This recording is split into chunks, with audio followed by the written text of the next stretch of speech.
കഴിഞ്ഞ ഞായറാഴ്ച താമരശ്ശേരിയിലെ ട്യൂഷൻ സെന്ററിൽ നടന്ന യാത്രയയപ്പ് പരിപാടിയുമായി ബന്ധപ്പെട്ടാണ് വിദ്യാർത്ഥികൾ തമ്മിൽ ചേരുതിരിഞ്ഞ് സംഘർഷമുണ്ടായത്.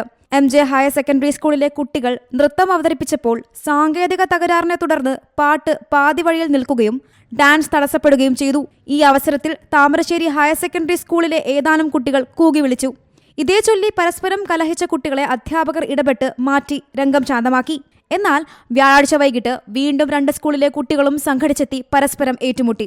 ഇതിനിടെയാണ് Elettil Vattoli MJ higher secondary school വിദ്യാർത്ഥി മുഹമ്മദ് ഷഹബാസിന് തലയ്ക്ക് സാരമായി പരിക്കേറ്റത്. പുറമേക്ക് കാര്യമായ പരിക്ക് ഇല്ലാതിരുന്നതിനാൽ ഷഹബാസിനെ കൂട്ടുകാർ വീട്ടിൽ കൊണ്ടുവിട്ടു. വീട്ടിൽ തളർന്നു കിടന്ന കുട്ടിക്ക് എന്താണ് സംഭവിച്ചത് എന്നറിയാൻ വീട്ടുകാർ സുഹൃത്തുക്കളുമായി ബന്ധപ്പെട്ടപ്പോഴാണ് അക്രമ സംഭവങ്ങളെക്കുറിച്ച് അറിഞ്ഞത്. തുടർന്ന് രാത്രിയോടെ കോഴിക്കോട് മെഡിക്കൽ കോളേജ് ആശുപത്രിയിലേക്ക് കുട്ടിയെ മാറ്റി.